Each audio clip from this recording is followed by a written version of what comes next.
নওগাঁ জেলার মান্দা উপজেলার শঙ্করপুরে আশেপাশে নেই কোনো সড়ক।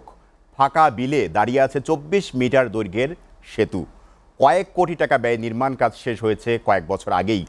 স্থানীয়দের অভিযোগ, সংযোগ সড়ক ছাড়াই সেতু নির্মাণে কেবলমাত্র অর্থ অপচয় হয়েছে। সংশ্লিষ্ট দপ্তর বলছে সড়ক নির্মাণের প্রস্তাব পাঠানো হয়েছে অধিদপ্তরে। নওগাঁ থেকে তৌহিদ ইসলামের প্রতিবেদন।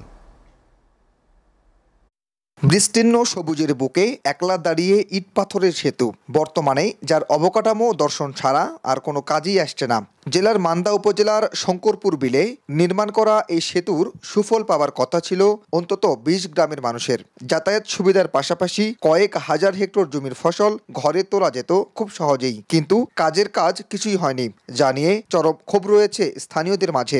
মাটি না দেওয়া পর্যন্ত তো ব্রিজ ওঠা যাবে না, রাস্তা তো মাটি দিতে হবে, ব্লক মারবে বলে প্লাস্টার সেই মানে অনেক সরকারি 4 কোটি কত জন টাকা বাজেট। বিকল্প পথ বের করে ওই দিক দিয়ে আমরা চলাফেরা করতেছি, এই আর কি। ব্রিজে ওঠার কোনো বুদ্ধি নেই। আর এই যে কন্ট্রাক্টরে কাজ করে, এই যে কন্ট্রাক্টর পালা চলে গেছে, এই রাস্তার কোনো গতি মতি কিচ্ছু নাই। সেতু নির্মাণকারী প্রতিষ্ঠান, স্থানীয় সরকার ও প্রকৌশল অধিদপ্তরের কর্মকর্তারা বলছেন, ব্রিজের উচ্চতার তুলনায় দুপাশের মাটি অনেক নিচু, তাই এখনো নির্মাণ করা যায়নি সড়ক। তবে এর মধ্যে সড়ক নির্মাণ শুরুর জন্য প্রস্তাব পাঠানো হয়েছে অধিদপ্তরে। আমরা এখানে একটি উঁচু সড়ক স্থাপন করব, সেই কারণে আমরা একটা মাটির এর প্রয়োজন পড়ছে, তো আমরা একটা রিভাইজের ব্যবস্থা গ্রহণ করছি। অলরেডি রিভাইজটা প্রেরণ করা হয়েছে। রিভাইজটা অনুমোদন হলেই আমরা দুই পাশের সংযোগ সড়কটির সাথে সেতুটির বন্ধন সংযুক্ত করব।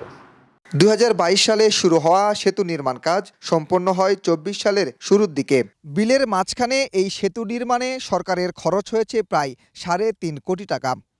অথচ ব্রিজ নির্মাণের 1 বছর পার হলেও ব্যবহার করতে পারেননি কেউ। আর তাই দ্রুত সময়ের মধ্যে সংযোগ সড়ক নির্মাণ করে সেতুটি চালু করার দাবি জানিয়েছেন এলাকাবাসী। তৌহিদ ইসলাম, SA TV, নওগাঁ।